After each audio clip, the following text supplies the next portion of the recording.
menikah. Untuk sebagian orang tujuan hidupnya akan diselesaikan dengan menikah. Tentunya menikah dengan seseorang yang sudah diharapkan jauh-jauh hari. Bisa jadi dengan pasangannya sekarang. Saya juga gitu kok. Dan menurut saya itu hal yang wajar. Ya, siapa juga yang gak mau menikah dengan pasangannya? Pasangan yang sudah lama kita kenal. Baik dan buruknya, sakit dan senangnya. Yang bahkan berantem aja bisa bikin kita kangen. Tapi gimana kalau takdir berkata lain? Menerima mungkin jadi musuh utama. Jadi baru-baru ini saya baca postingan seseorang di sosial media. Dia ditinggal menikah sama seseorang yang dia anggap kalau dia punya jasa yang banyak untuk seseorang itu.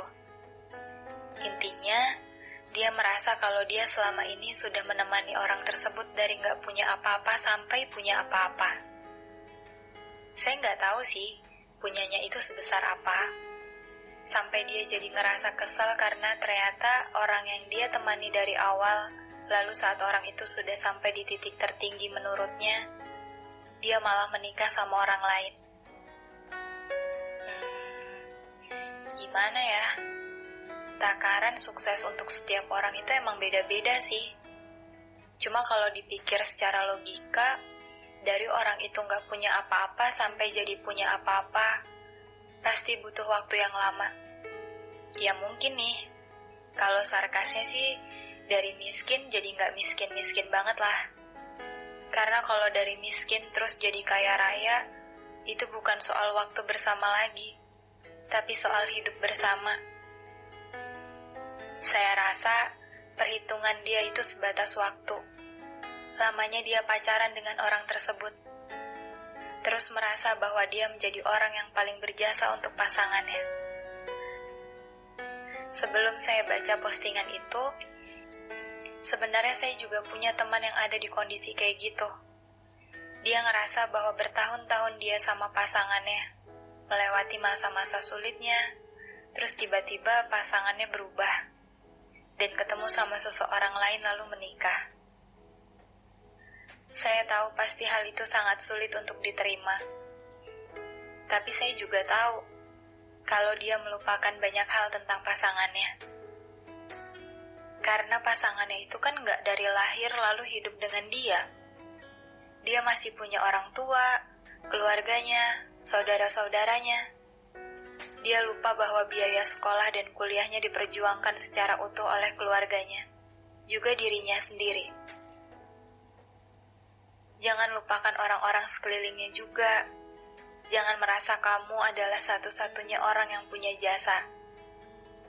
Karena ya gitu. Hidup dia dari nol itu bukan sama kamu, tapi sama orang tua dan keluarganya. Kalau kamu juga ngerasa hal yang sama, coba deh kamu pikirin lagi. Gak semua hal yang jalan berdampingan akan selalu punya hasil yang sama. Iya, mungkin kamu udah turut andil dalam suksesnya dia. Tapi sebatas mana dulu? Kalau cuma sebatas ngasih semangat, sabar nunggu, kirim doa, itu sih sahabat-sahabatnya juga bisa kayak gitu. Karena yang berjuang cuma satu orang, kamu cuma menemani dari jauh. Beda cerita kalau kamu sama dia itu berada di titik awal. Terus usaha dalam bidang yang sama, jatuh sama-sama, bangkit saling nopang, dan banyak kata saling di perjalanan. Mungkin hasilnya akan sama. Saya tahu kamu kalau dengar ini akan kesal. Saya tahu kamu juga pasti butuh pembelaan atas kecewanya kamu. Pasti sebagian di antara kalian akan ada yang bilang, "Ah elah, kamu gak akan ngerti.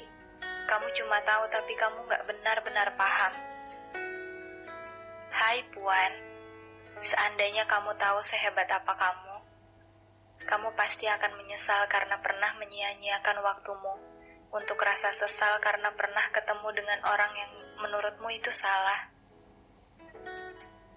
Jangan terlalu terhanyut, karena nggak semua hal bisa kita kendalikan, termasuk perjuangan seseorang dan maunya orang. Ya mungkin ada orang lain yang lebih banyak membantu, yang bisa kasih arti dalam jalan hidupnya menuju titik yang dia capai. Dicoba untuk menerima, kalau dalam hidupnya nggak cuma ketemu sama kamu aja. Berhenti deh, berhenti menyalahkan dia yang punya pilihan dalam hidupnya. Berhenti juga untuk menyalahkan orang lain yang nggak tahu apa-apa, bahkan tahu kamu aja enggak. Sejarah sudah mencatatmu atas perubahan yang ada di dalam diri dia juga dalam diri kamu. Mungkin sebenarnya dia juga berterima kasih sama kamu, karena kamu pernah jadi orang yang berpengaruh untuk hidupnya. Cuma kamu gak bisa dengar itu, dan mungkin juga lebih baik kamu gak dengar hal itu. Jika percaya dengan kata-kata, jodoh gak akan tertukar, gimana bisa kamu gak terima kalau dia ternyata menikah dengan orang lain? Bukan berarti dia direbut oleh orang lain. Kamu yang terlalu sibuk menghitung waktu bersama, sibuk dengan pernyataan kalau itu jodohmu padahal itu jodoh orang lain. Saya tahu itu hal yang sulit, tapi akan lebih sulit kalau kamu terus berada di posisi yang terus-terusan membuat kamu sakit dan kecewa. Lagian gak harus buru-buru membunuh perasaan kamu untuknya. Semakin dibunuh, semakin ia akan tumbuh. Semakin diingat, semakin ia menjadi obat mematikan. Semakin kamu membencinya, semakin kamu akan mencarinya. Maafkan dirimu yang gagal membuat ia bertahan. Saya pernah bilang kalau juang gak pernah ingkar soal ruang. Mungkin kamu juga pernah dengar di episode-episode sebelumnya. Juangmu tidak akan pernah sia-sia, kawan. Juangmu akan memberi ruang untuk yang lain. Satu hal yang harus kamu ingat, kalau kita punya rumah dalam diri kita masing-masing, tempat terbaik untuk pulang, saat tidak ada satu orang pun memberi ruang.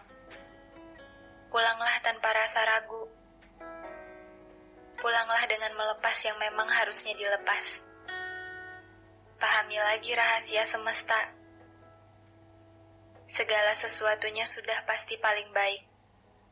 Untuk saat ini, biarkan semesta yang bekerja lebih keras. Capek ya? Saya tahu hal ini pasti cukup sulit untuk kamu. Rekaman ini mungkin akan susah untuk diterima. Jangankan nasihat, sekadar untuk dengerin hati sendiri aja kita gak bisa.